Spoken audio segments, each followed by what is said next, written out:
इस वक्त हमारे साथ अंबा प्रसाद की बहन है अनुप्रिया साहब, उनसे पूछते हैं क्या तैयारी है इस बार अंबा प्रसाद की। अनुप्रिया जी, चुनाव के लिए आप भी इच्छुक थी लेकिन इस बार मौका नहीं मिला, अब अपनी दीदी का कैसे साथ देंगे? जी, जो मेरा जनसंपर्क जो मैं चला रही थी वो हमेशा से चलता रहेगा और आगे भी। अभी जो भी बड़का गांव में भी और हजारीबाग में भी जनसंपर्क दोनों जगह मैं कर रही हूँ। यानी अगली बारी में आपको इलेक्शन लड़ना है? नहीं, देखिए, इलेक्शन लड़ना कभी मेरा पूरा मेन मोटिव कभी रहा नहीं। मेरा तो मेन मोटिव हमेशा से समाज का सेवा करना था और लोगों ने वो देखा भी।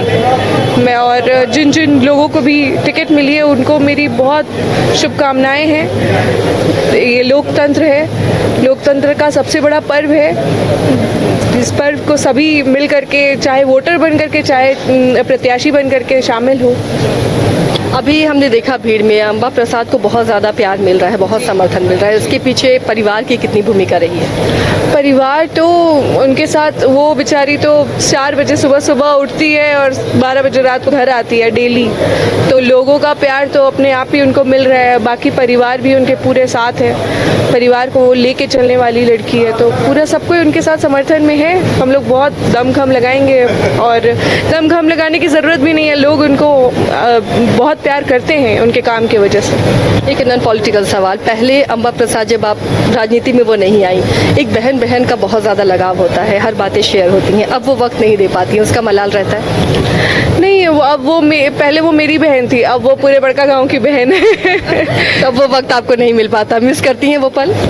ज़रूर मिस करती हूँ और कभी कभी जो छोटे मोटे पल मिलते हैं उसी में वो जो भी पल समझ में आता है उसको संजो लेते हैं। सिर्फ बहन होने के नाते नहीं, लेकिन क्या लगता है इस बार कितनी मजबूत कैंडिडेट है अंबा प्रसाद, जो उनके मुकाबले में है रोशन लाल चौधरी या JLK के जो प्रत्याशी हैं, कई निर्दलीय भी खड़े होंगे, उन सब के बीच अंबा प्रसाद को कहाँ देखती हैं? देखिए, अंबा प्रसाद के, मुझे नहीं लगता अंबा प्रसाद के अगल बगल भी कोई है, क्योंकि उन्होंने अपना जो काम किया है वो काम के बलबूते हैं। वो अंबा प्रसाद बस ऐसे ही योगेंद्र साहू के बलबूते अब नहीं है, मेरे पिता के बलबूते नहीं है, वो अब अपने बलबूते, और वो जितना भी काम की है लोग अब उसके बारे में बोलते हैं कि हम वो करके दिखाएंगे, वो करके दिखाएंगे, लेकिन वो ऑलरेडी वो सब चीज़ कर चुकी है। तो और भी, अब तो 2 साल कोरोना रहा जब वो आई, उसके बाद 3 साल वो जितना भी काम कर सकती थी उससे बढ़ चढ़ कर काम की। सिर्फ उनका ही नहीं, झारखंड में जिस लोग का भी काम कर सकती थी उसका लोगों का काम की। झारखंड की सबसे लोकप्रिय नेता है वो।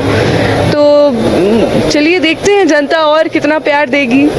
लगता है कि अपनी दीदी के, अपनी बहन के नक्शे कदम पर आगे बढ़े, राजनीतिक सफ़र में शुरुआत करें नए करियर का, क्योंकि देखिए राजनीतिक परिवार रहा है, आपकी माँ पिता सभी पॉलिटिक्स में रहे हैं, आपकी बहन भी काफ़ी दिनों से पॉलिटिक्स में है, ऐसे में लगता है कि अब यही राह सही है, इसी पर निकल चलो? देखिए, मेरा राह तो बहुत अलग है मेरी बहन से।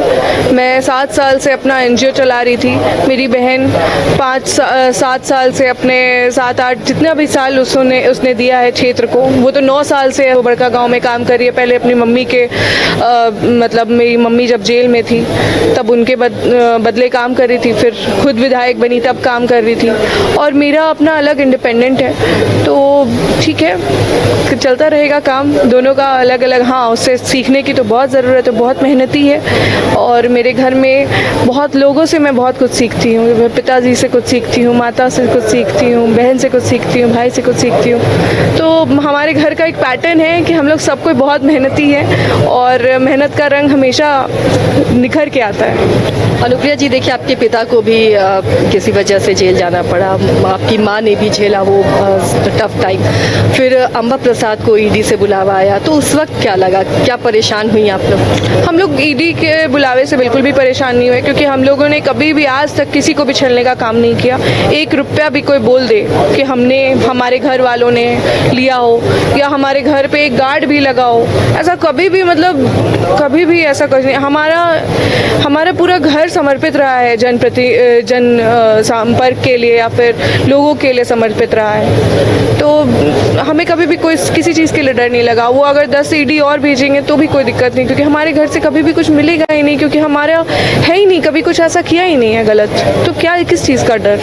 तो ये कभी नहीं होता है कि राजनीति, एक बार आपकी माँ ने भी कहा जब ED की दबिश हो रही थी, घर में छापेमारी चल रही थी, उन्होंने कहा बहुत बुरी चीज़ होती है राजनीति और उसी वजह से ये सारा कुछ हो रहा है? जी, उसकी वजह वजह से ही हो रहा था। तो कभी ऐसा नहीं लगा ये सब छोड़ देना चाहिए? देखिए, अब मुझे ऐसा लगता है कि जो मैंने सीखा है ज़िंदगी में, संघर्ष ही जीवन है। संघर्ष के बिना जीवन का कोई मज़ा नहीं है। ईडी जो जितना सह सकते भगवान उनको उतना और देते हैं सहने के लिए, जो नहीं सह सकते उनको नहीं मिलता है उतना सहने के लिए। तो ठीक है, तो ईडी एंड ऑल बस एक पार्ट है लाइफ का, हमारा ईडी लाइफ नहीं है। वो तो आएंगे, देखेंगे, कुछ मिलेगा नहीं, फिर भी कोशिश करते रहेंगे, कुछ नहीं मिलेगा, फिर और कोशिश करेंगे, फिर देखते हैं क्या होता है। संघर्ष और क्या लाइफ और क्या क्या दिखाती है। हमने इतना कुछ देख लिया है कि हम इतने स्ट्रांग हो चुके हैं कि हम कोई भी परिस्थिति में उतर सकते हैं। हम मेरे पिता को जब जेल रखा गया था उस वक्त हमें जितना टूटना था हम टूट गए। अब हम इतना स्ट्रांग है कि हमारे सामने कोई कुछ भी कर दे तो हमें कोई फ़र्क नहीं पड़ता। अनुप्रिया जी, अब देखिए, सबके अम्बा जी सबके दिलों में राज करती हैं। अभी हमने बाहर भी लिया, कोई उन्हें अपना कलेजा बता रहा है, कोई माटी बेटी की बात बता रहा है। अम्बा जी के दिल में कौन है? अम्बा जी कब तक शादी करेंगे? उनके सपनों का राजकुमार कौन है?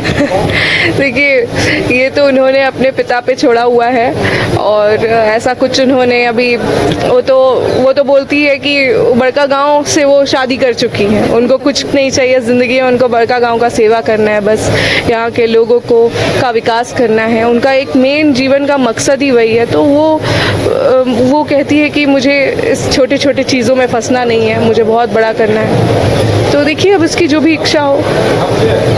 चलिए, शुक्रिया। तो अनुप्रिया जी थी हमारे साथ, अम्बा प्रसाद की बहन, और इन्होंने बेबाक तरीके से अपनी बात रखी कि क्या अम्बा प्रसाद का आगे विज़न है और ये किस तरह अब आज आगे राजनीति में अपना करियर बनाना चाहती हैं। फिलहाल इस बार मौका नहीं मिला, उसका मलाल इन्हें नहीं है। अगली बार वो पूरे दमखम के साथ चुनावी मैदान में नजर आ सकती हैं। फिलहाल इतना ही। कैमरा पर्सन दिनेश के साथ मैं आसिया, रामगढ़।